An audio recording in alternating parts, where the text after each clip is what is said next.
He said, you know, what's really happened to Ukraine right now is what they've had coming for a long time, because one of the big complaints there is this Nazism that's gone on. And I don't know a lot about it, but you hear it through the woodworks a bunch. And apparently this was a place where they kind of, you know, held them in you know, high honor. They had a bunch of them. Looks like they still do that. This is what my friend Mark told me. He said, Germany repented of all that. They publicly as a nation repented. Even this day, they've outlawed swastikas and all this. I don't know if they had to go that far with it, but they repented as a nation for it. They did. I fly through Germany a lot. They're not Nazis. Yes. Ukraine never did. And God remembers that.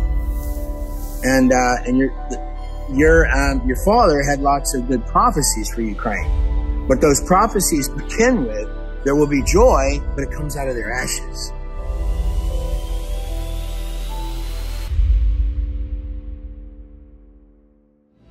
Just pray out for wherever you are. Pray for this nation. Pray for Israel. Pray for your nation. Pray for ecclesia, the thing that Jesus cherishes most of all. Pray, pray, pray.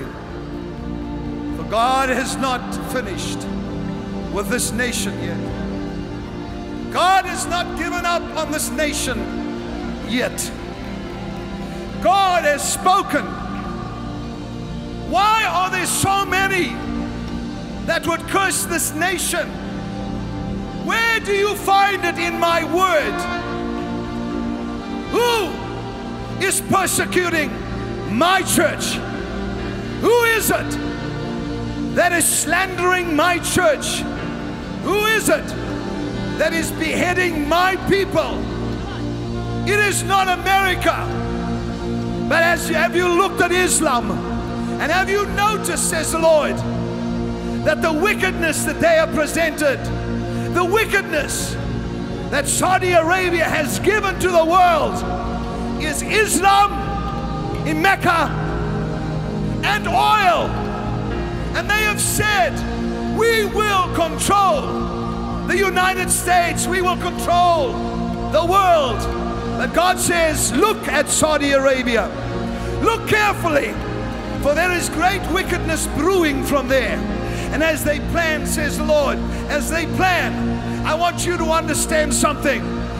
While they are planning for the destruction of America, there are those in this nation that call themselves prophets, that are constantly speaking against this nation. There are those who call themselves prophets that speak with Islam against this nation. There are Christian prophets that have joined forces in a very strange way to curse this nation. Why have you betrayed me, says the Lord? This is where my church is being built up. This is where bread is being sent to the world. And this is not the place where my church is persecuted. Not much. But God said, if you would watch, Saudi Arabia is hiding something. And they will be caught with their pants down, says the Lord. They will be caught, says the Lord. Netanyahu, listen to me, Netanyahu. You are afraid of what is happening in Iran. Forget that for a minute. Look to other countries. For Russia has already made a decision. This prophet was caught up and saw the table that they have stood at. This prophet has heard how this dog that is from a junkyard is about to be released, and how he will bite viciously. But his attack shall not only be with Iran, but it shall come against Saudi Arabia. But the Lord says, do not worry, because while these cats and dogs are fighting, America shall begin to bloom. America shall begin to prosper. America shall bring oil. America shall bring oil. America shall suddenly see a massive influx of new ideas and creativity. A new energy is coming, and it's coming soon, says the Lord. A new energy is coming, and it's coming soon. Are you listening to me, says the Spirit of God?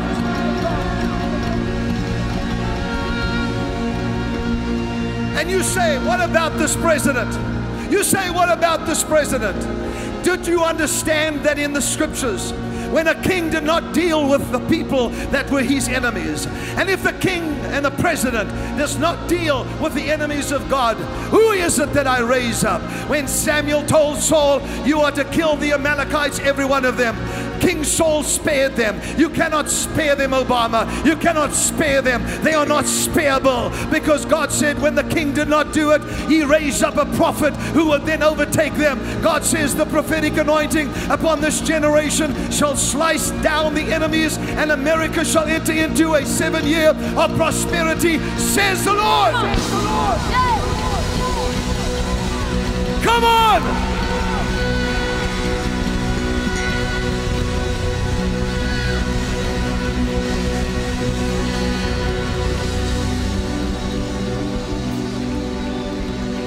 You may say, what does this have to do with me? You may say, what has this have to do with me? You have heard prophets shouting from the left and the right. We have on good information that America shall collapse and it shall be wiped out. God said, not while I'm alive, and I happen not to be dying very soon. I died once on a cross, I die no more. I die no more, says the Lord. Don't you tell me what my plans are. Why is there a lying spirit in your mouths, O prophets? Why is it that you curse along with ISIS and Islam, the nation that has brought bread and brought oil and brought life and being taken the captives into their borders? What about that, says the Lord? Where is your justice? Where is your righteousness? Where is your equity? Oh, God says, I will show you that I will raise out of the dust of this nation, the dust I will raise young men and women who shall take over and take charge, says the Lord. Come on! All of you standing, all of you watching me all over the world, raise up your hands. We're going to pray a prayer for the nation. So what is the stench? What is the stench that I'm hearing? Hear the prophet today. What is the stench that I'm smelling? What is it? What I am smelling is betrayal.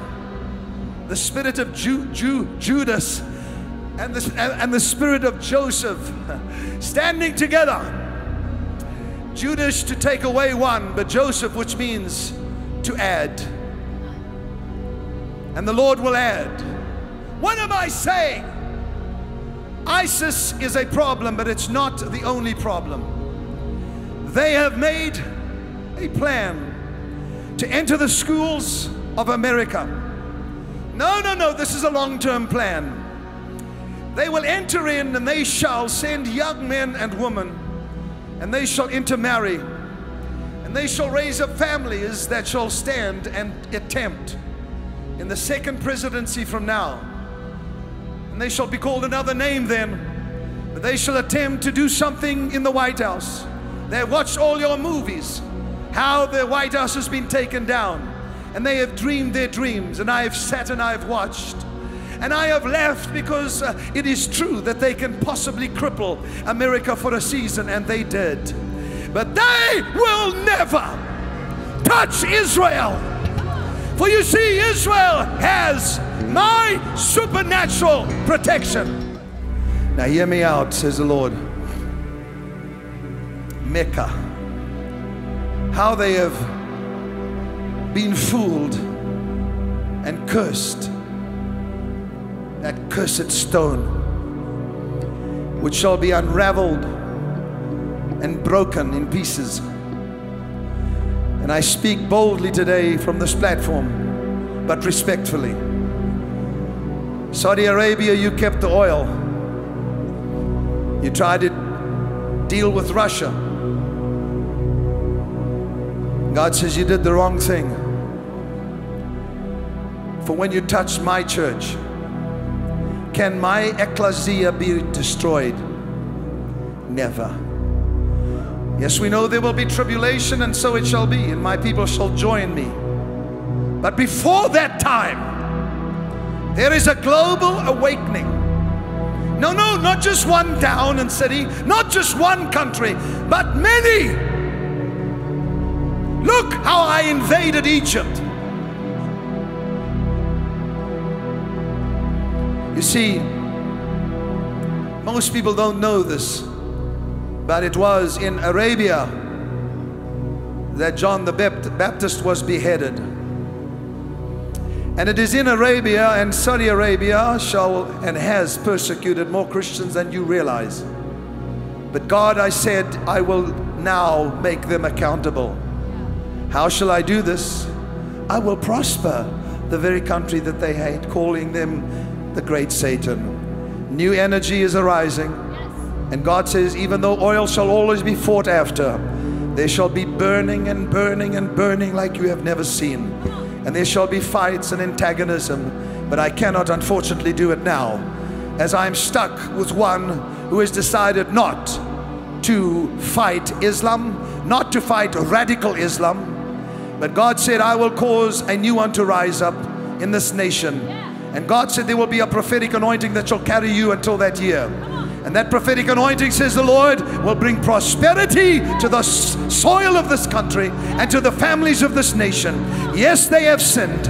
America is not guiltless. But God said, when I weigh the balance, when I weigh the scales, when I set out the scales, there is great iniquity in Saudi Arabia and all over that region. And therefore, watch with your eyes as the earth shakes, and watch how this prosperity comes. For now I set the prophetic seal upon my house and upon my church to prosper and prosper and prosper even more, says the Lord of hosts.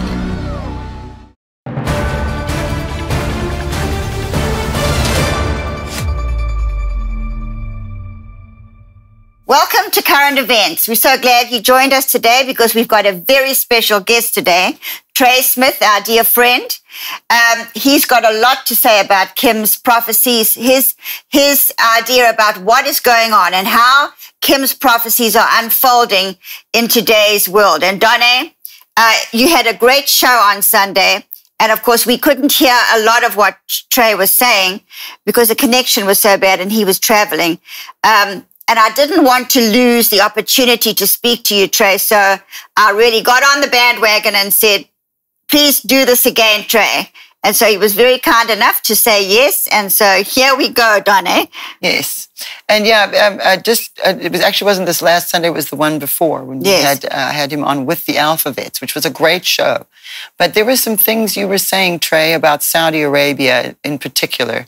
And we know my dad prophesied a number of things about Saudi Arabia through the years. And I know you featured some of it on your own broadcasts, and we've talked about it before. But I think this would be a very important time to have a look at that, because in that conversation, this is something that came out, and not a lot of people are really looking too much at Saudi Arabia right now. So how are your feelings about Saudi? I was very concerned about it. Okay. So, and Jane, let me tell you sort of the context of this. And one of the things that you had told me a lot of years ago, I went to Israel on its 70th anniversary, and there were some people that turned out to be really wonderful people, that named Stephen and Tina that I went around with. But one of the things, and they were incredible people that I met from Australia, and I think the Lord introduced me to them. But you had come up and you had said, Trey, don't be too trusting of people. And then you said, because Kim sometimes was that way, he was too trusting when people were nice. And I was, now in that particular case, it turned out it was fine. But I always remember you telling me that before you went into Jordan. And of course we went back the other way. And years later, there were times that I would be approached by people, and I would always sort of remember that and other people, but I specifically remember you telling me that. And there have been varieties of occasions where I would get invited to go do things. And I had interest in going to these different countries where there are biblical artifacts. A lot of guys go to Saudi Arabia. So I was planning actually to go there and to go and look at, they've got the Split Rock, they've got Moses' thing there, but more specifically in doing the Exodus where the parting of the Red Sea was. In the course of that, I talked to quite a few different people from Saudi Arabia. I really don't remember all of them. There's quite a few. And I became concerned about the country because on one end of it, you've got, I really had a lot of positive things to say about that nation. I didn't know a lot about it, but there were all these positive reports of the new leadership, if you will, or the new king. And I kind of just went with that, and I was planning to take a trip there. Well, the more that I learned about the country, particularly in the context of some of your husband's prophecies, because your husband gave, let's call them stiff warnings for a few countries. So, and this would be Russia. So, and this would be Saudi Arabia. And by the way, I really like a lot of aspects of Putin. I've compared, I grew up in Texas where I am now, and I've compared him to like a cowboy that feels like, you know, people are throwing peanuts at his head and accusing him of stuff constantly. And he's slowly moving nuclear submarines pointed at you. And big cowboys, when they begin to punch, they're going to probably punch a lot of people, even people that weren't involved. And God sounds like he's going to be unhappy when that happens. But, and that's what's being phrased in there. But in terms of countries like Saudi Arabia, one of the things I was concerned about is that your husband very directly said there's been too much blood in Saudi Arabia, and you don't even know how much. Too many Christians have been killed, and it's more than you realize. He said, many people don't know this, but it was in Arabia or Saudi Arabia. So before it was called Saudi is the name of a family. It was been called Arabia for all the hours of history until that time. That's why it has such biblical relevance. This is some of the places that Moses would have been. This is, it's got a lot of biblical, it's kind of the place between places. It's the place between Egypt and between where Israel is today. So, that's just where it lands. And it's kind of always been a desert, until recently when the United States, cut these oil deals with the United States. So Kim goes on. He says, many don't know this, but it was in Arabia, Saudi Arabia, where John the Baptist was beheaded.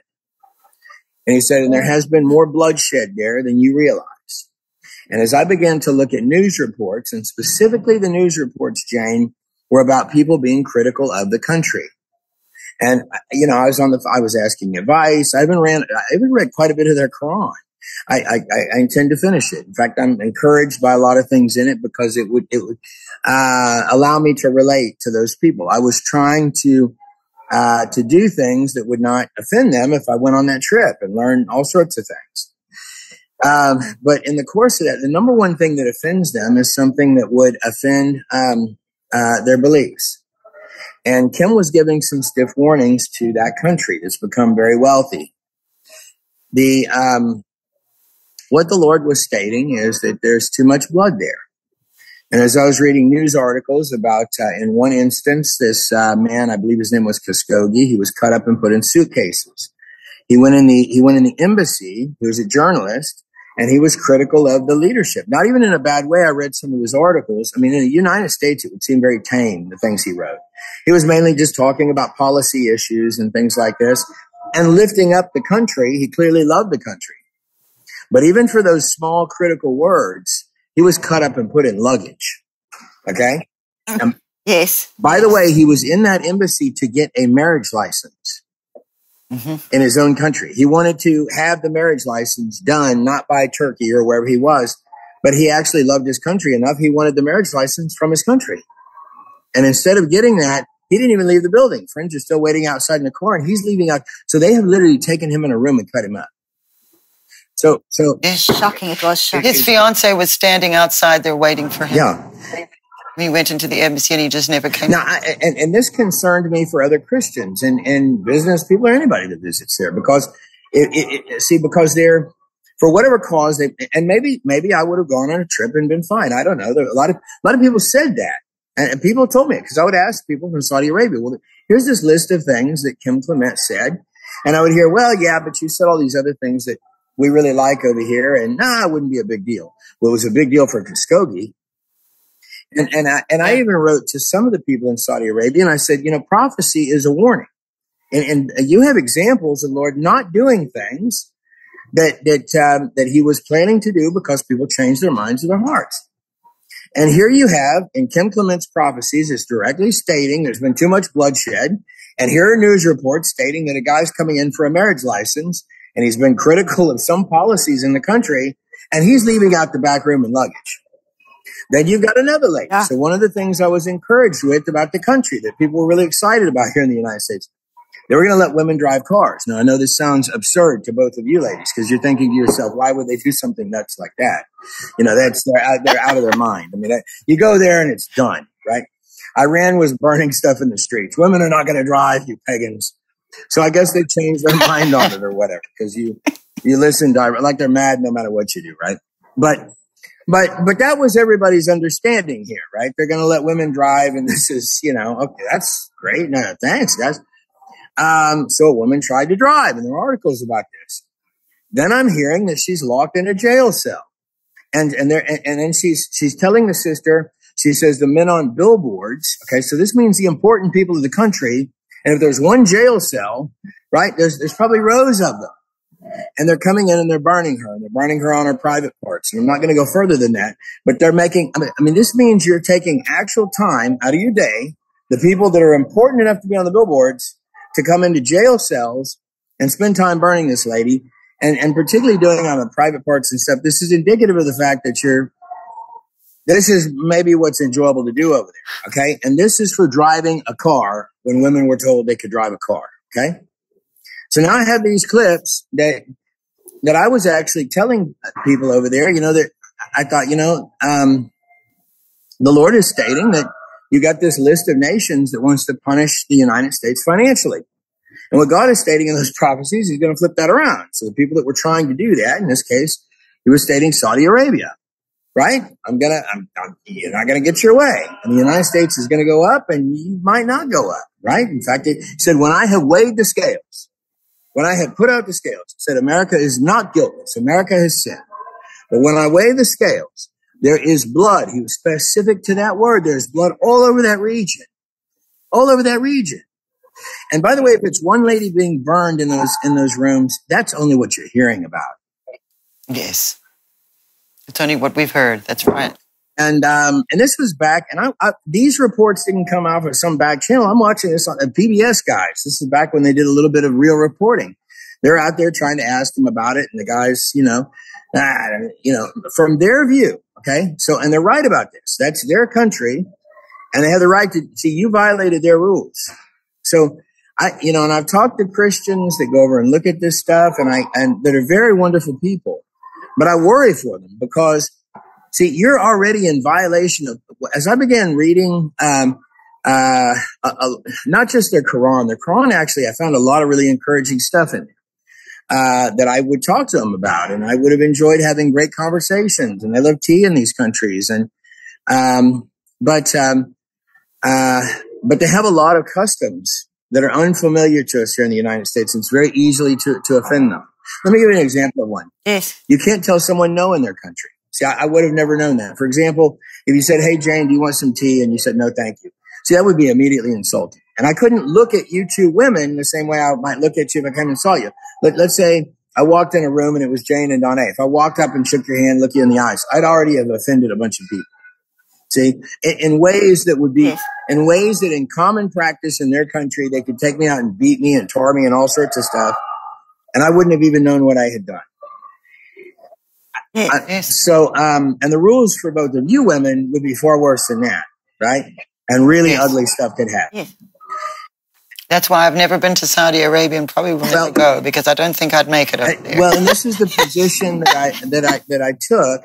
And even with that position, I kind of tried to humbly talk to people over there and say, okay, so if you read these other things that I say and you look at these Kim Clement prophecies at all, God warns people that he loves, that he cares about. And when I've talked to people in Islam, and they'll say the word Allah, and there's these debates between Islam and Christianity. But when I was in Egypt and you'd ask people, what do you mean when you say Allah? Okay. So they'll say, well, the creator who created everything. Okay. So that's what they're meaning to say. So if that's what we're meaning to say, then the Lord's stating, hey, there's too much blood over there. Right? That's what he means. And he's stating, you're going to have to shut the valve on the blood pipe off. In other words, guys, you can't just, I know the guy said some stuff you don't like, but you can't cut him up and put him in luggage. It seems reasonable. And I know it's, you told her not to drive the car. I've been there before. I've had my wife do it. She just take off in the car. And you think, I'd really like to burn her with something maybe, but, I don't know that I've ever actually been there, but here's where you can get angry at people for things, but in that country, they take it very, very seriously.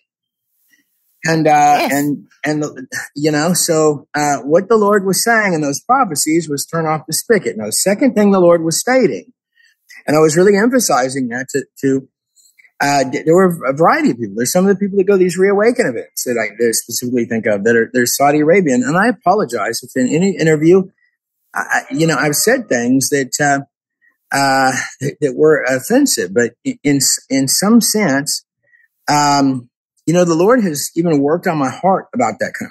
I fell down not long ago and I prayed about some of the things because I had angers towards that land because I really wanted to go. I really also wanted to impress them. I was trying to learn a lot of their customs so that I would be accepted by them if I went and help them with the biblical artifacts or look at them and or help them look for them. And I was so honored to even think about going and doing something like that.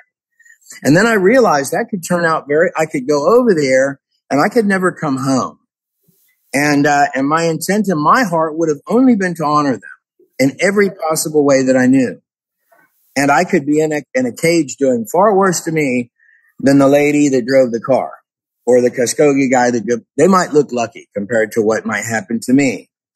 So I did at bare minimum express to those people, okay, so these prophecies are stating that the Lord felt like, or believe them or don't believe them, but if you're believing them a little, then what's being stated in there is that the Lord says cutting a guy up and putting him in luggage may be too far, Yes.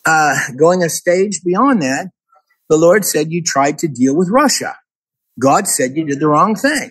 And then Kim goes into this whole string of things, and that's what I was telling them. I was stating, if you cut your original deals with the United States, and this is kind of where the source of the wealth came from, then,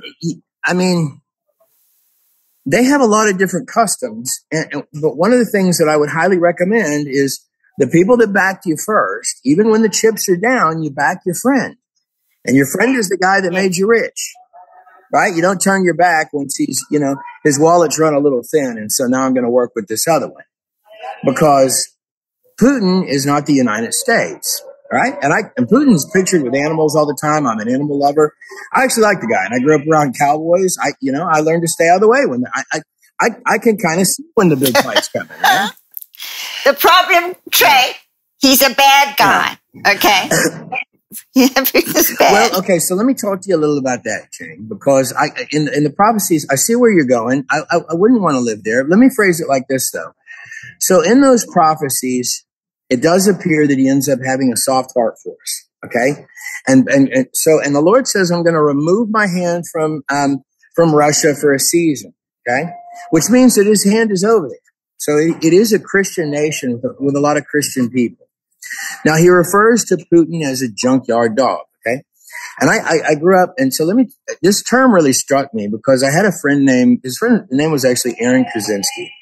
And they had this big property and it had the mom had all these old Model Ts and stuff that were kind of broken down. And, it was like an old junkyard and she had all these Dobermans and pit bulls.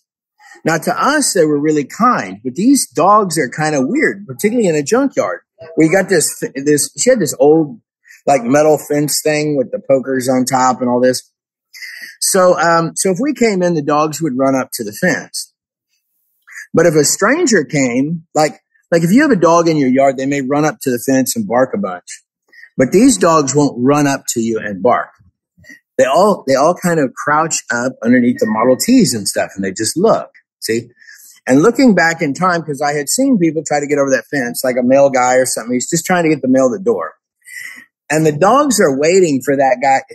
See, I think the dogs want you to get in just far enough where they can surround you. All right. And they're going to tear you. So they're waiting for that moment that a bad guy, they don't want to scare you off. They want you in the gate. Right. Yes. And they know this. So if they run up, then you won't try it. Right. But if they let you get in far enough, they can outrun you getting out. Yes. Okay. And they're going to defend the gate. Okay. So Putin, both times when he went into Ukraine, as well as he's like okay, let's go back to Saudi Arabia for just 1 second. Okay. So your father said Saudi's trying to deal with Russia. Okay. Now, if part of Putin's complaints, even there with Tucker Carlson, are I think it's your CIA that blew up my pipeline. Okay. But you as Saudi Arabia and others have been working with the United States and doing stuff nefarious for years, including at the same time that pipeline is going down. His other core complaint is all you guys have been lying to me. And now you're trying to engage him in a deal. And after those cords are cut with the United States, you're now looking at a guy that is a junkyard dog, defensive of his property, right?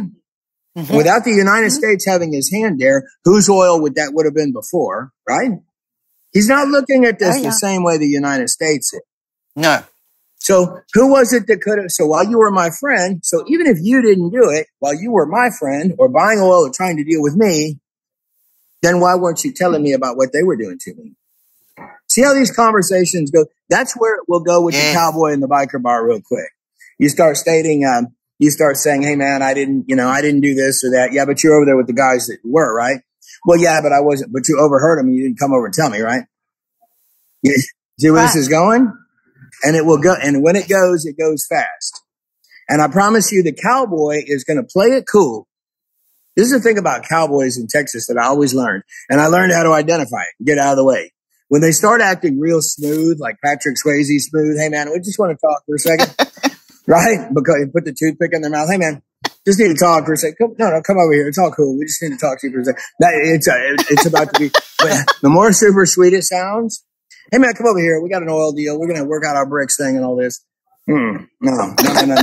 You're looking at this has been coming to you for a while talk.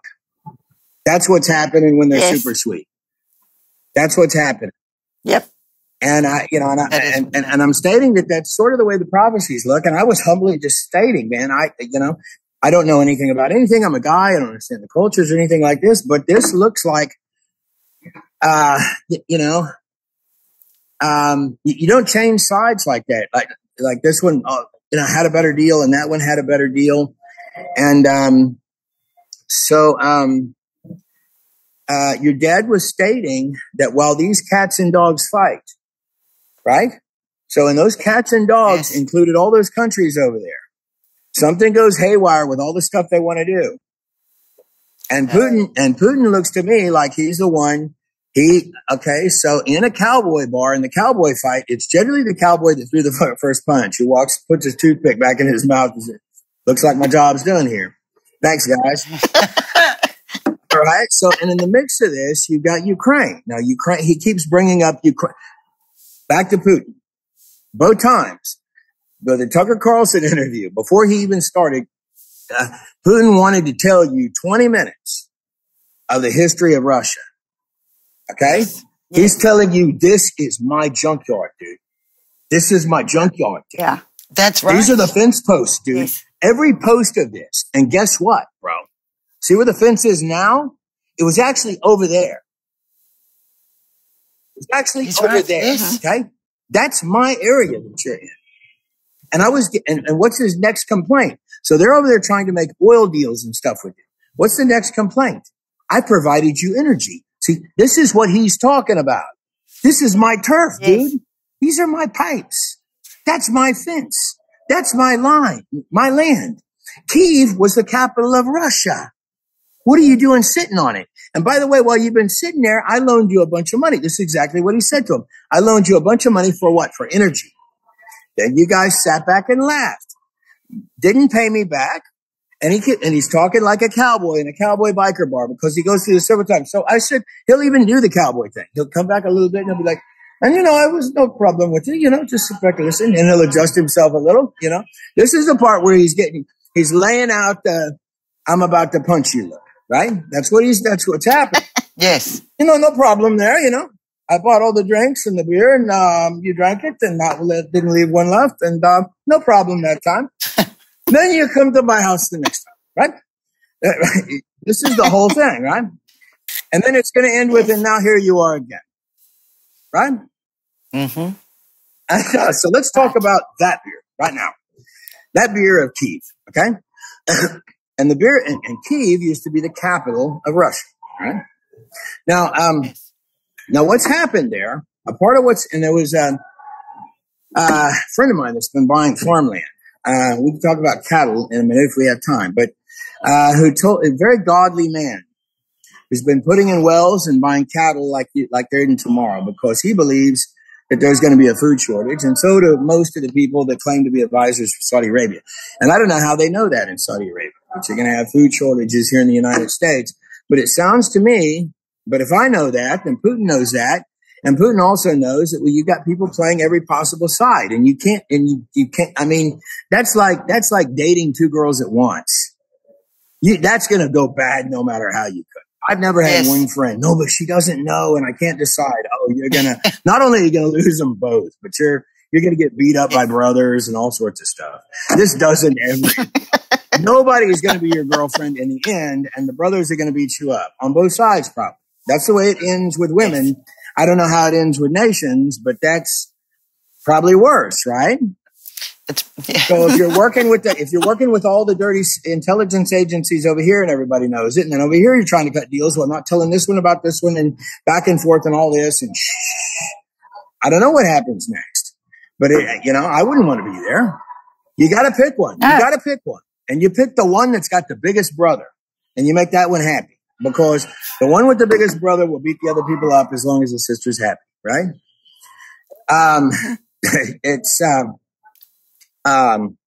Forgot where I was in that, but that's what Putin was stating. This is my yard. Now, guy been buying cattle. Okay. He's a man of prayer, and he prays in the morning. He said, what's really happened to Ukraine right now is what they've had coming for a long time, because, one of the big complaints there is this Nazism that's gone on. And I don't know a lot about it, but you hear it through the woodworks a bunch. And apparently this was a place where they kind of, held them in high honor. They had a bunch of them. Looks like they still do that. This is what my friend Mark told me. He said, Germany repented of all that. They publicly as a nation repented. Even this day, they've outlawed swastikas and all this. I don't know if they had to go that far with it, but they repented as a nation for it. They did. I fly through Germany a lot. They're not Nazis. Yes. Ukraine never did. And God remembers that. And your father had lots of good prophecies for Ukraine. But those prophecies begin with, there will be joy, but it comes out of their ashes. Mm-hmm. Yes. Out of the sadness will come joy. Yeah. And out of the ashes will come beauty. That's what he prophesied. He also saw it being a divided country. I kind of laid a lot on you ladies there, but I'd like to do something else. I'd like to just not pray on your show and take the time to do it, but just to say that my heart actually goes out for Saudi Arabia in a lot of ways, and I would actually present to them, and I would actually apologize for anything in any interview at any time that was off the cuff and was. I probably said quite a few words in anger because I really, I'm jealous. I'd like to go look at. They have a lot of wonderful artifacts there, and they have a lot, and they have a great country. They have a beautiful place, and another thing is my heart sank when I started thinking that bad things might happen to me because I thought, I really came to like their leadership. I was trying to learn about the people, and I liked them, and then when I started seeing these reports, my heart sank. I can't ever go there and look at this stuff because even if they tell me. No, come and say, which is what they would say. So how can it be? All right. So I can tell you that Christians that visit that place are being treated differently for whatever cause than you would if you lived there. So maybe they're trying to express to the world that they're, this is, we're good people here, go home, even though you believe a little different than us. But if you live there, you would not go home with many of the Christian beliefs that people go there to visit these sites with. When it dawned on me, that terrified me. One more story. It was the Ron Wyatt one that kicked me out of going there. I believe it was the Lord himself that saved Ron Wyatt from Saudi Arabia. He parked his car in Jordan and went into Saudi Arabia. By the way, he discovered in one day in Saudi Arabia Ron Wyatt was able to discover sites that they had no idea were there, right? And we know that because that's what they said. Wow. He had no idea it was there, right? Yes. After they kept him in jail for 3 or 4 months. And it wasn't just any jail. Okay. I've got a bunch of interviews to show you about stuff with Ron Wyatt that has absolutely nothing to do with Saudi Arabia. Because I'd really in some way like to, I would just ask them to, they all say that they worship the Creator, right? They have different practices than ours. In these prophecies, if they believe there's any truth to them, Lord's saying there's been too much blood. Lord said, don't run from that. You can't, when you have a girlfriend and maybe she or a wife, right? And she didn't do what you want for a little while. Maybe she, things are on the rocks for a minute or whatever. You see a prettier one walk by, okay? And the prettier one flirts with you. You can't run over there and go start talking to her just because the other ones, you might want to sometimes, but you can't. You got to pick one. And, you can't jump around because you had a bad day or because you think this one, maybe I can, and that's literally what's happening as with some of these nations, just at least according to prophecies. And then on top of that, you got all of these secrets going back and forth from each other. And that never ends well. You can't tell secrets here and then here and then have both of them at once. You cannot, the old saying, you cannot have your cake and eat it too. And,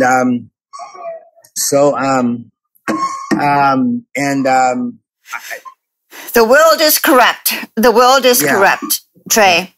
And these nations, we have no idea the depths of corruption that are in every nation on the earth, every nation around this world. Yeah. It's, that is that's the nature of sin, the nature of evil. And that is what we're dealing with right now on planet Earth, basically. Well, so where would you ladies like to go next? Did I get to some of the good Saudi? Well, what I further wanted to state is a thank you to the people of Saudi Arabia because even when I was in Egypt, so some of the most wonderful people that I have dealt with are people that are Islamic, including some of the couples that come some of these different events. They make the most incredible tea. They're enjoyable to hang out with. They're very knowledgeable. They have some of the world's finest pilots. Some of the things, they're incredible. It would be nothing short of an honor to visit their land. But the complaint that made my spirit angry, and I'm sorry for any words that I said, was that I wasn't able to because I can't trust it. And the final story about that would be Ron Wyatt. Said they went in there, they discovered sites that those people didn't know were there. They took Ron and his sons were walked at a wall that was covered in blood, a concrete wall. Okay. It was covered in blood, and they started yelling at them in Hebrew to stop. Now, Ron understood what they were stating because he understands Hebrew, but he told his sons under his breath, don't stop, just keep walking, because he feared that if they stopped, they would believe these guys are Israeli and they would just shoot them. And that's what the blood on the wall was. They were taken in cells. They were taken in cells, which are cages. And apparently there are rows full of, I know more about this than most people. So when the lady talks about cells, it sounds to me like there are areas there that there's, just rows of cells that are as far as the eye can see, down cages. And they're going to put you in, pretty rough. They're going to put you in places that are rough. And they're going to come in and they're going to do things to you that got so bad for those people that Ron and one of the sons thought we're just going to, they were trying to put together a plan that they'd make a run for it. And they apparently thought there were some opportunities, but they didn't figure they would make it. But they thought that's the only hope we have left. And it's the youngest son that talked them out. Okay. Let's just try to, you've got to be in pretty bad shape to think there's no way we're going to make it. They're going to chase us down with guns and stuff and they're going to get us, but we're going to try. You've got to be pretty scared to do that. They were in there for 4 months, and there was one man there who apparently listened to Ron, and Ron read the Quran while he was there. And so he said in his stories that there were numerous of them that would come at him angrily. We've got to deal with them harshly anyway. They came in our country. It doesn't matter what he's here for, right? And by harshly, this ain't just killing you. We're going to have fun with you, right? That's what it is when we're burning the girl on the thing. This is after work for good time, right? This, I guess. I don't know. Gosh. Think about it logically. This is joy time here, right? So, but Ron learned enough of it, and Ron was a very humble and good man. And Ron came in there and began quoting them things. And there are actually a lot of good things you could quote them from parts of the Quran. I'm going to go through it. Thank you to Saudi Arabia for the experience of wanting to come to your country. I read a lot of that book, and I plan to finish it. Thank you for that. Well, one thing we need to remember also about the Quran is that, and Islam is, it does recognize the Old Testament. So you will find things in there that you will identify with, because Jews, Christians, and Muslims all recognize the Old Testament. It's the topic of Jesus Christ and the salvation that divides us. Ron was able to take them to sites that they recognized out of his book, and also I think to give them quotes. So he was able to take them to sites, and he was able to demonstrate to them that he wasn't there against them, nor did he have any intent, but he intended. And I think that he curtailed much of his speech about them later when he came to the United States, because even though he'd been through something that I believe was far more terrifying than he ever talked about on any interview, he spoke well of them because he wanted that relationship, and because he legitimately, which is the same desire that I have, he wanted that relationship with them, where he could just see the artifacts that were in their book, in our book, and the Hebrews book. And I believe that there were those there that were powerful that believed him in that argument. And Ron Wyatt was one of my heroes. It was in the footsteps of Ron Wyatt that I would have wanted to go to their land, and I would have wanted no more. I would have wished to honor them. I was trying to learn their practices. It really bothered me, the thought that I'll never get to go see that stuff because I can't.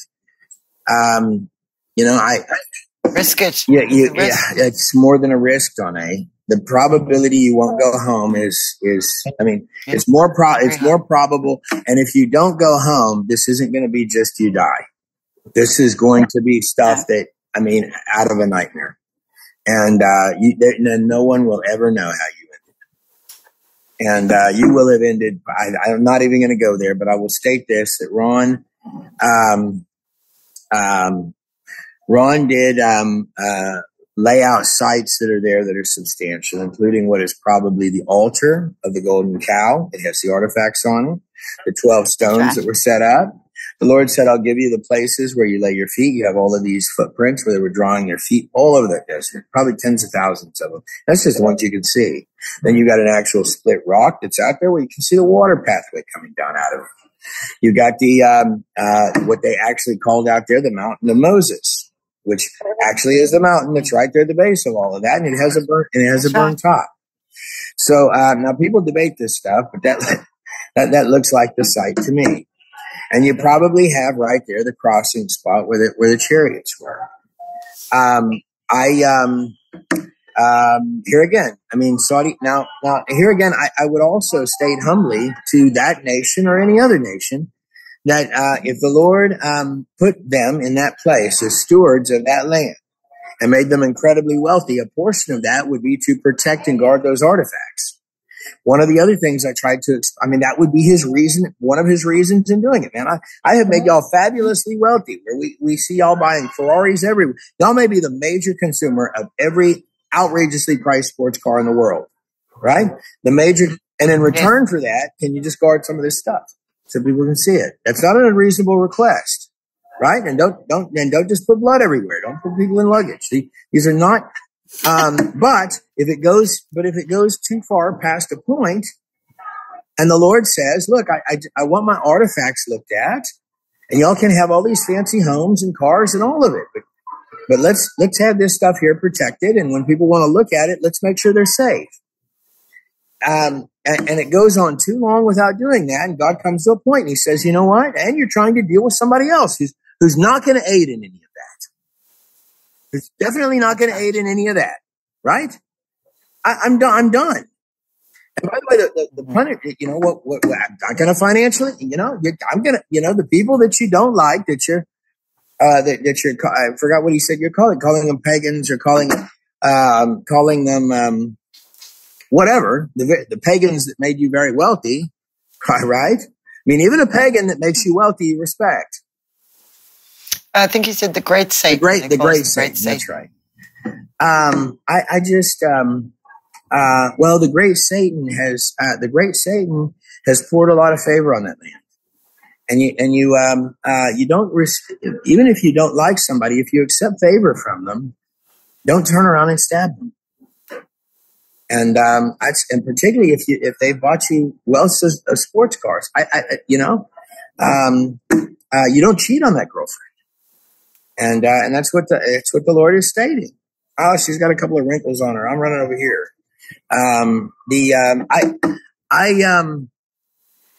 The Lord had some hard words for a lot of nations, and in honesty, the one that comes out of my reading of it the best is actually Russia.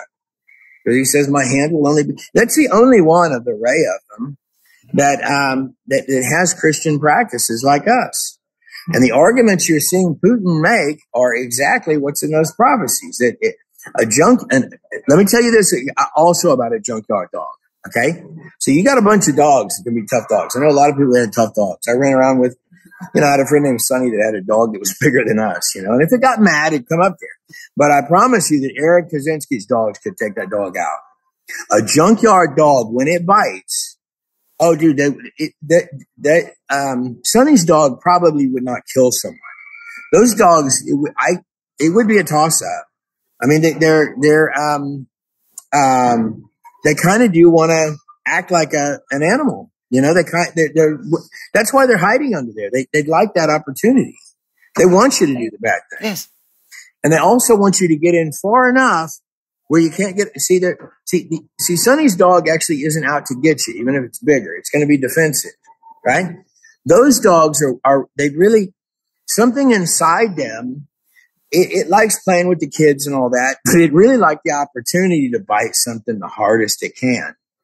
And it doesn't want you to make it over that fence. It wants you in. Come on in here. Come deal with me, buddy. Come deal with me, buddy. Exactly right. Get over that fence. Come on, another 2 steps. And that's definitely a very good analogy, especially when you look at that particular prophecy, because Dad prophesied that about Putin. For anybody who may not understand that, my dad prophesied about Putin and referenced, compared him to a junkyard dog in the prophecy. And so what Trey's done is analyze that. A junkyard dog is a great dog, by the way. Of the dogs, the junkyard dog. For the people in that junkyard. So it sounds. I don't think a junkyard dog is good, and Putin is bad, Trey. Yeah. He's not trying to say Putin is good. He's trying to help you understand why God said those things through. I wouldn't want to live. Because a lot of things we saw, Dad prophesied, we actually haven't. We're more mad at him for what he's going to be doing. Yeah, he's gonna punch people. But because right now he's off the coast of Florida. He is. You're about to come in some heavy stuff. I think he's angry, and in those prophecies he was calling Putin King Putin, because Putin. I mean, okay, so when he first went into Ukraine, he was talking about the U.S. and the UN and all of these people, always talking about it's always Russia's fault. And he looked at the screen and he said, "You don't think I know what you're doing." See, he's taking this very personally. What he's stating is, I'm about to show you. Come on over the fence. Just step in a little more. I want to show you. Here, let me park these nuclear subs right out here. Don't mind me. I'm just getting right here. That's exactly. No. It's all cool. I won't actually hit the button. I'm just stating. I just want to get this thing pointed at you a little better. There we go. Right. Now I want to actually hit it. I want to sit here and just kind of cool off. Y'all feel okay over there? That's what's you're looking at somebody that is he's very powerful. He came up from the base of the KGB, and that's part of the imagery of a junkyard dog. A junkyard dog has scars on it because when it fights, it comes. You see the other guy. That's what a junkyard dog says. I think this looks bad. You see the other guy.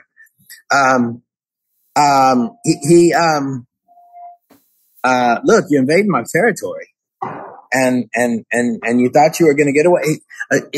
You want the opportunity to express fully the upsetness in a short rage that, or however long it is, but I mean, that's what the junkyard dog really wants. I mean, well, yes, and something else that I've said along this journey as well is there are plenty of corrupt people over here who, in the West, I don't want to say just America, it's in the West, who have been poking the bear for their own, plans and schemes that they have. And it's a dangerous thing to do. It doesn't make Putin the good guy, but it does reveal that there are too many corrupt leaders in the West that are acting a fool because of greed. And this is something that Dad prophesied about again and again. He said, it's coming down to greed. He compared the situation to Cain and Abel as well. And so when I remember now, the other prophecy he referenced earlier of Dad's is when I weigh the scales. When I weigh, yeah. America is also not guiltless, but he was seeing something very grave and bad in Saudi Arabia, and that they were hiding something. And so these are, I think, more short-term situations. Like when you look at what's actually happening, because Russia invaded Ukraine. They invaded Ukraine at a time when Putin realized Joe Biden's in office now. And he could get away with it, exactly. And he could get away with it. And also, just like what Trey is saying, he feels like that territory belongs to him. Mm-hmm. Well, because all of that territory belongs to him. And so for the West and those nations that make up that territory now, those nations, of course, are fearful that Russia's going to be taking the land back. Taking more territory, taking it back. Yeah, so there's quite a bit of dispute over this, going all the way back to the fall of the Soviet Union, and in particular NATO, which exists only because of Russia. And so you'll hear over time Putin, in the Tucker interview we found out about this, we've heard this elsewhere, that Putin was asking to join NATO. Mm-hmm. Just asking to do that doesn't make sense because NATO is there because of him. NATO would disintegrate if he joined it. But there definitely has been pushing, because all the way back in 2014, you can see John McCain with Lindsey Graham, and they were performing what is called a color revolution or coup in Ukraine to install the leader they want. And this is behavior that is causing a lot of other countries to become enemies of the West because of their own bad behavior. Unfortunately, the leaders in the West right now do not actually represent the people of the West, which is why Dad saw the people rising up against it. We're seeing that now. France and Germany and Italy and the Netherlands, which are all countries he listed that would overcome the Fourth Reich, which is this globalist thing that's happening. And there's a struggle with the globalists, the Western, I think maybe Western and Eastern globalists. There's more than one. And so it gets quite complex. But at the bottom line is that what we need to be doing in the West is taking care of what we can, which is electing better leaders and being aware of who is leading and representing us, because there is a lot of funny business that's gone on to poke at the bear. And again, that doesn't make the bear, funny, it's Russia, it doesn't make the bear highly moral. I mean, they may agree with us because they're a Christian nation, they'll agree with us on certain things, but if you go to listen to Alexander Dugin has a very warped eschatology going. He goes through the eschatology and he has a very warped theory that Putin is the restrainer and that the West is the Antichrist. So there's a grave deception in their eschatology and in their Christianity. And the thing is that they're not known as being highly moral. This has only come out recently, and you see Putin quite happy to display to the world how terrible the West is and how they're hypocrites, because the things they accuse them of, they now do themselves, like arresting the political candidates and things. So it gets quite complex. But then when you look at the prophecies, especially, I love how you laid that out about the junkyard dog. Let's talk for it's very well done. Let's talk for a second about these countries. There's actually two of them. Okay, so there's actually, the Lord has his hand on all these nations. But you ladies both come from South Africa. Okay. And there's a lot of South Africa that's been going on and all this stuff. And Kim Clement was told by the Lord, he believed that he was told by the Lord to come to America. Jane was there, and you came on some of these trips too, Donnie, when you were set in the corner in one of these Thanksgiving stories. Now, you were the only one there when this was happening. So all of the others, and there are a lot of them, came later. And I think I may be wrong on that, but there's South Africa in the story. And the Lord has, and so now that nation begins with people giving that land to the Lord. So this would be the Dutch, the British, and there's even another group called the Huguenots, and I think they were French. But I went through and I began reading these. So on my last trip to South Africa, I've gone to sites even that my wife hasn't gone to before, because when you live somewhere, you tend to go to the sites less than if you visit somewhere. But I went to the Huguenot site. Now there's the most precious documents. All these different people were Christian documents, and even the you get all this controversial stuff about apartheid and these other things. But those early people that were there, as people would come out of what they call the bush, they were building housing and electricity and clothing, teaching them English, giving them Bibles, and the most important thing to those people. Now this process got corrupted by people also, and by the way, I'm going to be limited what I state on this, but it appears to me from visiting there and going to many sites, I could make an incredible case to you. They're the same people running the world today in the secret clubhouses are the same people who came into that, what you today call the apartheid process and made it an ugly thing, and began to take control there. So you had, and this actually stole the freedom, life, and created poverty for every single person there. And that was the objective. The objective was to rip, because if you continued to have the whites and the blacks working together, and you continued to educate those blacks, and everybody was working together, you had an incredible. So at the time that you guys were in South Africa, Jane, when you were growing up there, and when you met Kim there, that was a very tough nation, as I understand it. That was a first world country, and its rand was dollar for dollar with our dollar. Right now, today, so your dollar and your Kruger rand, or your dollar was the same as the U.S. dollar, and that was a very tough nation militarily. You look. I remember those days. You go look at the pictures. You were there, so you look at the pictures of the military then and the military now. The military then could have taken on an enemy. It could have. Right? With no question. Today, the rand is at least 19-1. 19-1.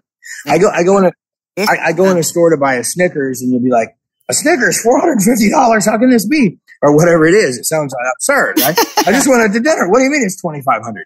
And then they'll be like, okay, that meant $40. Okay. So imagine $40 turns into $2,500 here in the United States. That's what you're talking about. Yeah. And so when I'm stating, and that happened very quickly. And by the way, that happened with all sorts. So all the stuff that you're hearing here about racist, what you had was a slow infiltration of the same kind of people that are in charge over here now, all the same family names that are coming in, and they begin to bring in this dark version of apartheid, right? So you're not handing out Bibles anymore, right? We're bringing our intelligence agencies, and hey, we're going to fund these rebel groups. And by the way, we're the good guys. We're bringing you the great stuff: heroin, cocaine, and small arms. You can all fight with each other. This kind of thing, right? Oh my gosh! You're really beginning to have things heat up with these new groups that are your financial system type families, okay? And then shortly following this, you're going to have everybody's power taken away, and the only people that still have power, guess who? The people that came in to do that. And by the way, just bring us the diamonds. We'll keep giving you the good stuff. I mean, they got Bibles over there, but we got the good stuff. We got heroin, cocaine, and pistols. That's why they call us the intelligence agency. So I'm going to say, we're going to give you the layout of where we think there's people on top of land with diamonds. You bring us the diamonds, we got more of this good stuff here for you, okay? You got to work out. Watch you. Good. See it. But that is how it's going all over By the the world. way, and go watch an American Hollywood movie about the CIA, because we always got heroin and cocaine because we're the good guys. See, we got a badge says we're allowed to have it. Nobody else can have it but you guys.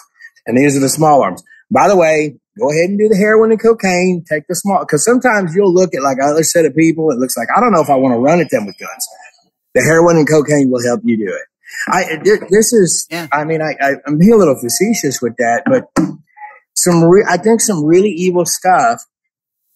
I think there are probably a lot of great people in these agencies, but you've got people that are very wealthy, and what they've determined is that they can cause chaos. See, and they're not just going to fund that one rebel group and give them a bunch of drugs. And those are real examples. That is what your intelligence. That's what every movie that's a CIA movie. They're either run, even the Mel Gibson one, Air America or whatever, running heroin or whatever into Vietnam because we got to fund the bad guy, because without the bad guy, how are you going to have scum-sucking evil breathing out of your neck? And you don't have scum-sucking evil breathing out of your neck. How are you going to advance good American, things? And so to get to the good thing, we've got to do a lot of bad things. It's just that simple. That's the theme of all. When have you watched a CIA movie where they're not running drugs and killing people? Because they have exactly right. But you know what? Something else that happened with my father's prophecies is he did prophesy again and again about the exposures in the intelligence agencies, and not just in America, throughout the world. And we have seen in the recent years how bad it actually is, going all the way back to the assassination of JFK. There might be a lot to that. Let's talk about that for a second, because there's this symbology here of too much blood. And I don't think America is what's projected to you on the movie screens. Where I was going with the South Africa thing is this land had a blessing put on it.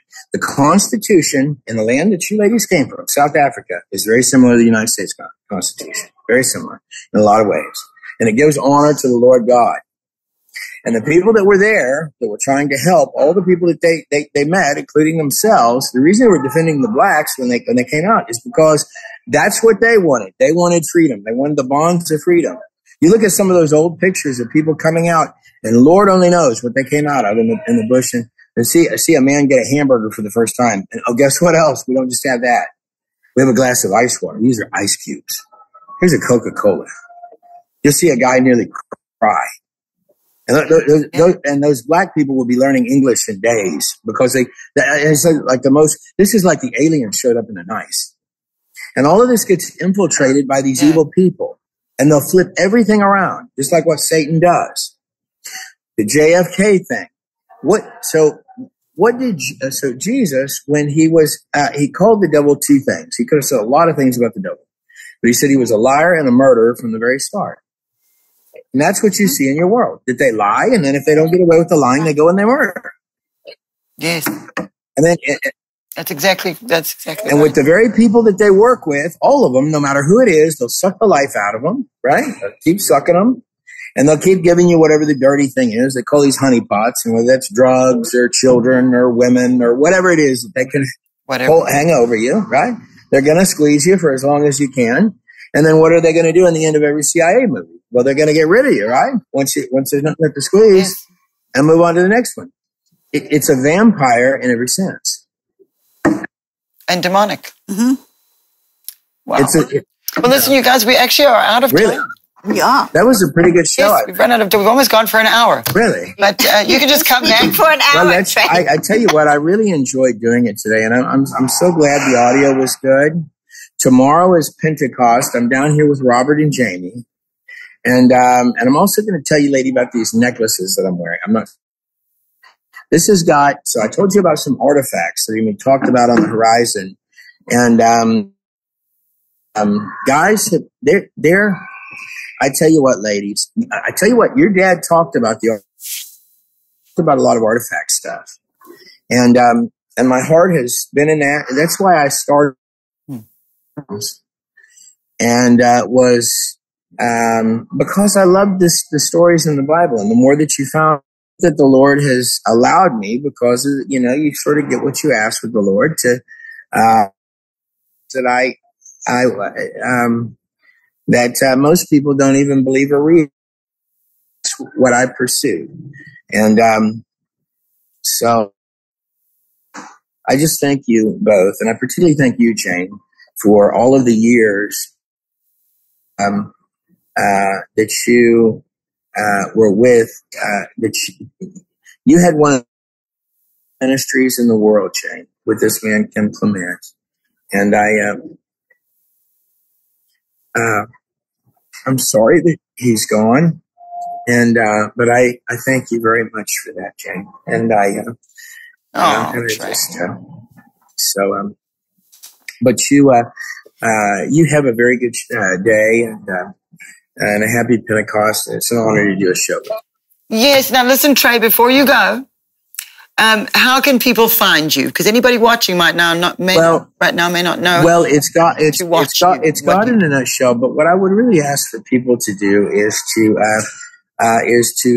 if they can, to support the work that you and Jane are doing, because that you have more people than I have. So none of these prophecies would exist, and they're shared. I talk to people all over the time, people who I've never heard of. I was in an Uber car to go to the airport, and the man told me about. My wife asked him, "Have you ever heard of Kim Clement prophecies?" And the Uber man started telling us about them. Okay, so now that wouldn't be possible if it weren't for you ladies sitting back there. Had that ministry just stopped, so you get on day after day and you go through, and I've sat with you, Donna, and watched you do it on your tables. You'll cut out clips and say, this is good. And they'll go up, and you do this week after week. And there's a whole bunch of people that do it with you. And those prophecies even have people in Saudi Arabia that watch. And I know that for a fact because I talked to a bunch of them. And to be angry with me about them, you've got to watch them first, right? So they're watching them. Now they're mad. Oh my God. Because just like with Kim Clement, everybody knows that he went into heaven a martyr, because that's the way you stop the problem. Yes. Kill the guy. Now it's done. Right? No, the Lord took him as a martyr, Jane. And when you see him again in heaven, he will be, someone with high honors there, Jane. And I'm very sorry for that. But but I would ask you to support the work that Jane and Donna are doing in any way that you can. And I would ask you if you could make a monthly small donation to them. That's really what's made these things possible.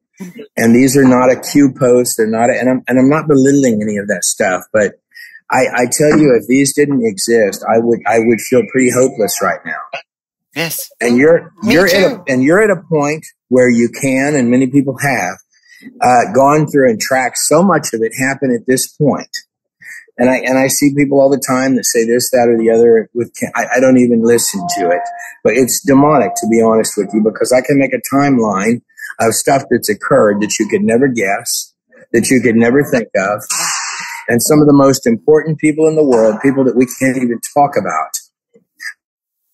Yes. I have heard stories about Kim Clement that there are people in Hollywood that know good and I yes.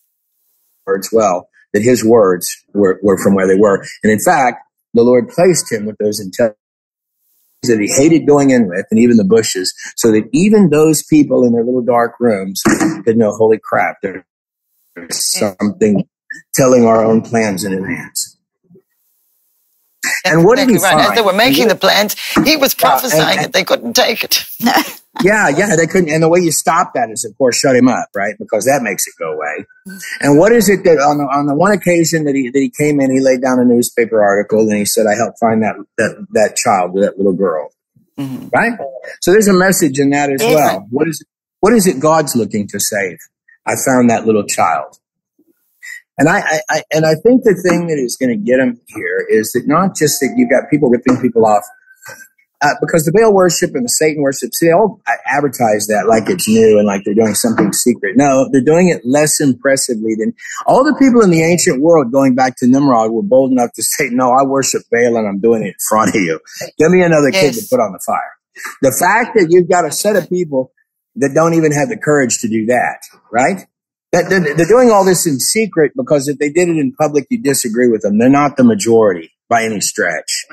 Right. They're the smallest majority there is. It's not the majority. And every ancient empire that you read about, so they're doing something that's been done a jillion times before in a way that's far with far less of people. Do you think Nimrod would have been in the back room? I think they'll find out I'm doing this. Right. You couldn't imagine it. No. That's exactly right. Good point. If you read about Nimrod and he was doing what they did, so you tell me, are you at the end of the story? Would Satan, if you had this set of people right here, here's a good argument for you, that are the top people in the world, that are going to be your end times people. Satan would walk straight into God and say, look, I can't believe you let me do this. Yeah.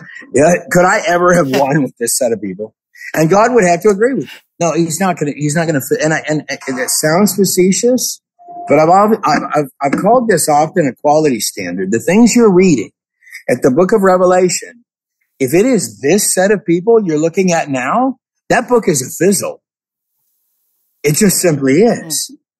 They're not even bold enough to tell you how bad they are to your face. Yes. Nimrod sure would. That is a good point. Nimrod wouldn't do. Would Nimrod be hiding in a back room? I wonder if they'll find out. Oh my gosh. One day they'll know. That's right. One day they'll know. Why didn't I tell them I'm going to give them a McDonald's sandwich and I'll squeeze this into all of them and see if they go for it. Yeah, I mean, you couldn't even respect it, right? I mean, you'd read it, you'd be like, oh, this is a dud, right? You wouldn't do that at all. Well, as you're telling that story, I can remember my dad prophesying and saying, when you find out who it is, you're going to say, is this the one? Yes. This? Yeah, they really. And I just thought of that now as you said. So, and I think, the one thing your dad was stating was that there was going to be a great awakening. That's the title of many of these conferences that you go to. That's the theme of the time period. And the dark parts of it are integral to that because you have to, there's a term used in the Bible a lot that I would describe this time as, and it's a willful blindness. It's actually a curse that the Lord puts on people. Mm-hmm. And you have a point in those prophecies. So if you look at the part where he says a veil has been put on this nation, and I did it, so that for a season my people would wonder. For in darkness, faith grows. That's the time you're in right now. My people will wonder. They're asking what's going on, and nobody knows exactly what's going on. And actually, that's true with the exception almost entirely of the prophecies that your husband, Jane, and your father, Donna, gave. Those are the strongest in the entire world. Nations shiver because of the words that your father spoke. And those words became more. If Kim were alive today, and I hate to tell you this, Jane, it's horrible, but they would be less valuable to all the people. People cling to each word. What did he actually say in that sentence? And nations are. I tell you that there are kings that have people review these prophecies. I promise. There are, and trying to figure out what is said. And what is said is simple. Yes. That God is not. I mean, you've got to set up. Kim said in one of the prophecies. He said, this is my world. Don't you tell me what my plans are. If they were just trying to steal, God would probably let them get away with it. They're doing the same thing Pharaoh did. They're challenging God. We are the gods. They're telling you this all over the place. This is, in fact, we're going to run the book of Revelation ourselves. Don't you tell me what my plans are. They've done the number one thing that enacts God to come in and say, let me show you what we're going to do here. And you're walking through that process. And Kim said there will be a global awakening, and there's a point in it where all their eyes open. And I don't know how that happens, but that's something that's probably goes. I think it is happening. Yeah. Mm-hmm. I think the more that that they overplay their hand, which is what Eric Trump said to me when I first met him. He said, let them overplay their hand, and that is what they've done. And the more that they do that, the more they try to go after Donald Trump, for instance, and come at him with frivolous, ridiculous lawsuits that mean nothing, that you can so obviously see what's going on and how corrupt it is, that is actually working now to their disadvantage. And they are kind of in a scramble to try to cover it up now. Mm-hmm. So Biden will come up and say, oh, no, we're going to close the border. And then you've got Hunter Biden's thing. And, oh, look, you see, we prosecuted him for the gun thing. When none of us are worried about the gun thing. We're worried about the foreign influence and the money they were getting from our adversaries. So if you see that, that's starting to come out. And then more and more people are looking, and people aren't stupid. And that they are waking up. And at the same time, as that is happening, they're seeing how great the evil is that has been going on behind the scenes, and are turning to Christ. So you have like a whole generation of young people who their rebellion is to be conservative. The rebellion is to behave yourself and not be on drugs and drinking. The rebellion is not to be covered in tattoos and piercings and looking outrageous, but to look. And that's what you're seeing in this younger generation is because young people rebel. The thing they're rebelling against is all the bad stuff. Yeah, it is. God has a plan here in all areas that we couldn't even have thought of. And that's what's so amazing about it. That's what's so amazing about prophecy as well. Just one last thing, Donna. So on that, your father said that. He said, though, and in the same section of prophecy, and this is from one of the older ones, where he said, China will attempt to rise up and come against this land, but there will be betrayal. And that's one of the reasons I'm short to, I think Russia is real integral to this, but he said, but betrayal will come from Russia that will disappoint them and they will turn back. And that might be the part where they fight like cats and dogs, but in that same segment, right? He said, and those who once said away with the 10 Commandments, away with God's words from the schools, it'll be these that I raise up an army, and they will come in and they will fight. Yes. And I think that's what you're walking through. And that part where the cats and dogs fight, that's the part where he said in America begins. So you're coming on these parts. Yeah. Whatever it is with them becoming one and the eyes opening happens somewhere in the mix of it. And we have to be almost at it. But I don't actually think, here's another thing, ladies. So you've got, the two Islamic countries, Saudi Arabia and Iran, I think they believe, and I've talked to quite a few of them. I don't think the people on the ground believe this, but I think the governments of these countries, somehow they believe that they need to defeat the United States, which is this weird situation because it's a country that's blessed you, but yet still you got to get one over on it somehow. And I don't actually think that either Putin or China, I mean, they'd like to be stronger than us, and sure, maybe, but I don't actually think they have a giant beef with us, if that makes sense. They don't have a religious reason that they need to come. Right. I mean, Putin has the same reason to hit you as a cowboy in a biker bar, right? Yeah, you said this, you said this, you said this. Now take a look at this and watch this, right? And then he might punch you, but it's not like Saudi Arabia and Iran, where integrated into their entire belief system is kill all the Jews and the Christians then the Western nations are the great Satan. Yes, I see what you're saying there. It's different for the Chinese and the Russians. And I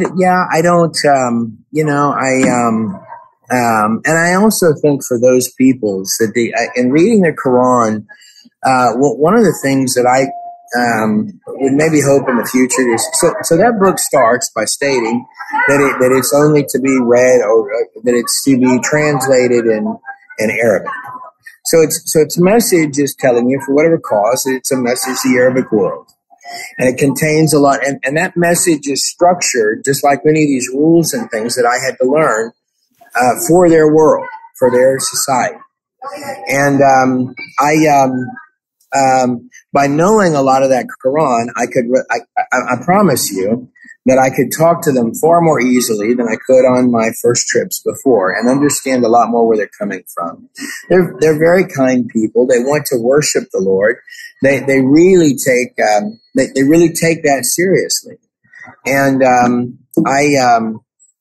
the Lord said that blindness would fall off of eyes, that there would be great awakenings in those places. Yes, and Damascus Road conversions. I just want to make sure to say this. The Bible was, the Old Testament was there 600 years before Muhammad ever wrote the Quran. Yes. That's right. The Quran is a distortion of biblical scripture. Yes, it is. Correct. Their goals are actually opposite. Jane, it gives me ground I could talk to them with. I'm not. Yeah, he's not saying he agrees with it. He's saying he's learning their language. I just want to make sure that people understand what you're saying. You're not saying that you. I'm saying that the Quran. I'm saying that I'm not against them in any way, and I'll have tea with them, right. And love them. They're very enjoyable people. In fact, they're some of the friendliest. I love that. I mean, many. It's funny. I'll make friends with all sorts of Uber drivers. I can actually talk to them about the biblical sites. And in that Quran, one of the things that they're told is to study all the texts. And these are parts that I would, so if you have a set of texts that all talk about a subject, you want to read all of them, particularly if you like it that well. And that's, but I'm certainly not against them. And anyway. No. But also the God of the Quran is not the same God as the God of the Bible. Allah is Allah is a moon god, and but I would point this out, Jane, that so when I'm talking to, so when we went to Egypt, for example, when I'm talking to them, who they believe that they're praying to is the Creator. So I think that I believe what you believe, Jane, but I would be extra careful if I were talking.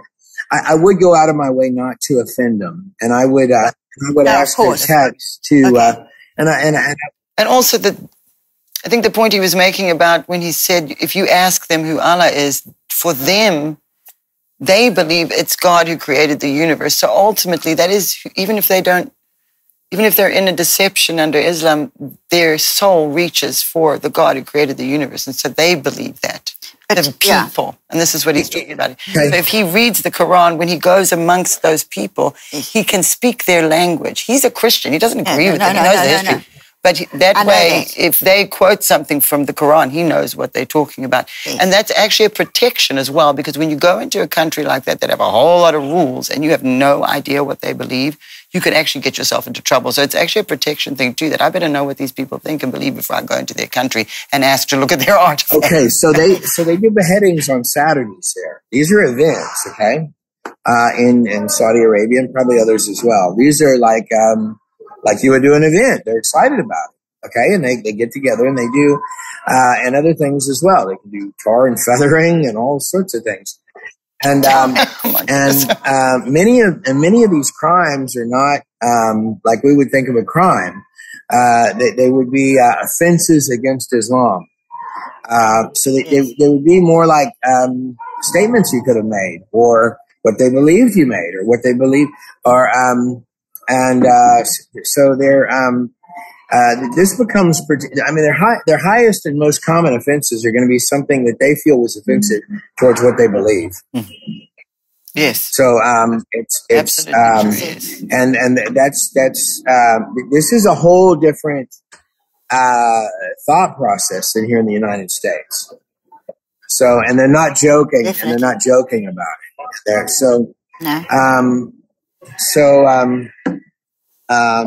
Yes, that's very interesting. But listen, you guys, we are actually out of time. Okay. We're out of time. We've gone over time. We've gone a very long time now. So we just have you. You just need to come back again. We'll just have you back soon. As events transpire in this election year, things are so crazy, and it's so much of what my dad prophesied is coming to pass this year. A lot of things are starting to come together that had been hanging there, and then we knew this had happened and this has happened. But what's happening here now, we're starting to see that. And this is a crucial year, not just in America, in the world right now. And I don't think we've ever seen anything like this in history, which is another thing Dad prophesied. So, but it's been just such a lovely time with you, Trey. And I thank you so much for taking the time. I know you're traveling, and you're with Julie and you're traveling. So thank you for taking the time to sit with us today. You've given us a lot of time, and that we really appreciate that. Thank you, Trey. Jane, thank you so much. And so, again, if you want to watch Trey Smith, you can find him at godinanutshell.com, and we'll display that. That should be displayed at the bottom of your screen right now. He also has a YouTube channel, and And then you can follow him on X now. He's also on X. So have a look for Trey Smith and God in a Nutshell, and that's where you'll be able to find the incredible videos that he makes and does. Yes. He's been such a blessing to us and so many across the world. And we really appreciate how he has analyzed my father's prophecies as well. And so, again, thank you so much, Trey Smith, for joining us today. And we will have you back soon. And then to everybody else, I have a few announcements before we go today. I have a couple of things here I want to show you. If you haven't already seen this, I showed him.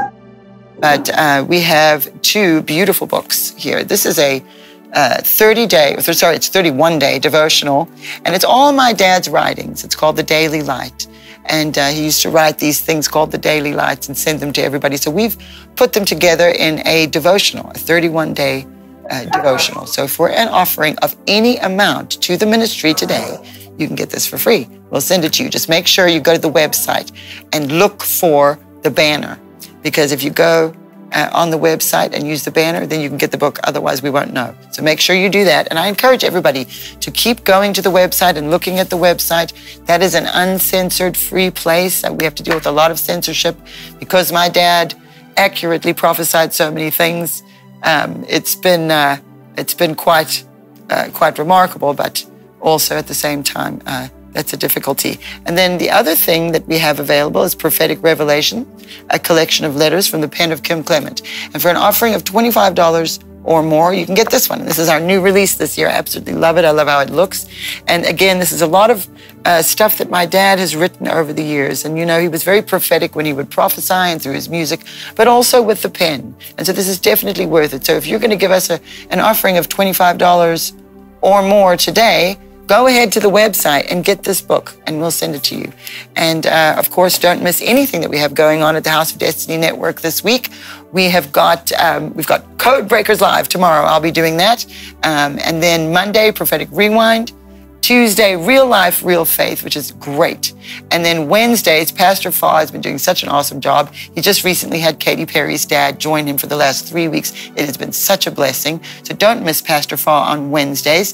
Thursdays, Charlie Jordan does Perspectives of the Prophetic. I was saying it wrong before.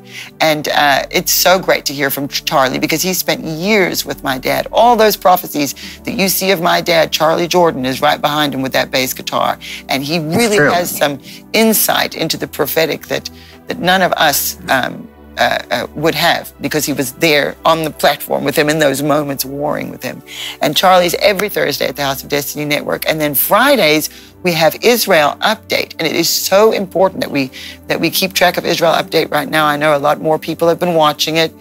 We have a lot more popularity on Rumble, again, because of censorship, because, of course, it's all about Israel. And Christy Desfontaine runs that with Dubi Sabo, who is on the ground in Israel, giving us updates every week. Any question you might have, if anything really important happens, Christy does go live on social media. So please do keep an eye on Israel Update and what is going on there every Friday. And then, of course, Saturdays, we have current events. So we have something for you every single day. And so we do appreciate your support and continued support as we go through this very crucial year in all of our histories. And we are so blessed and grateful to have you. And we thank you for joining us. And we'll see you next time on Current Events.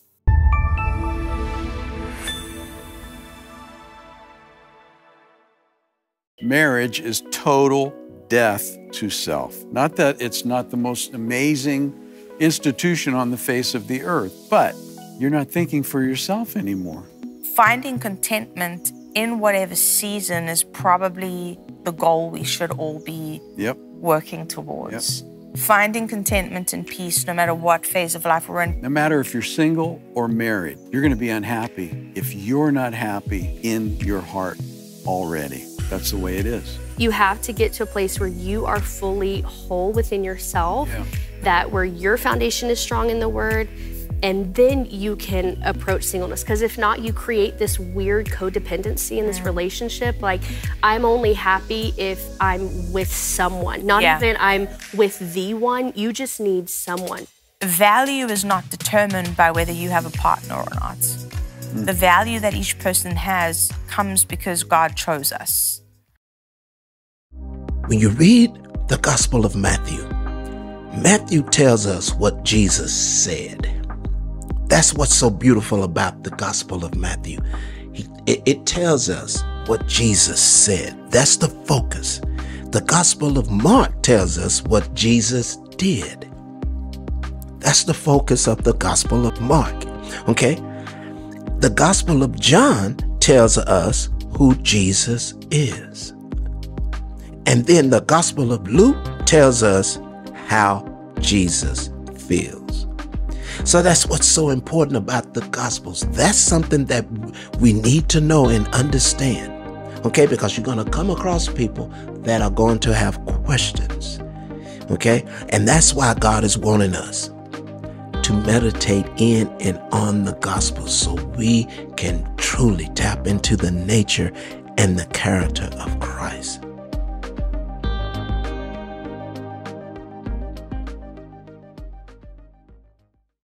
When I started MyPillow, it was just a problem solution, one product company. Well, since then, with the help of my dedicated employees, we now have hundreds of products, some you might not even know about. To get the word out, we're having a $25 extravaganza. 2-pack multi-use MyPillows, $25. MyPillow sandals, $25.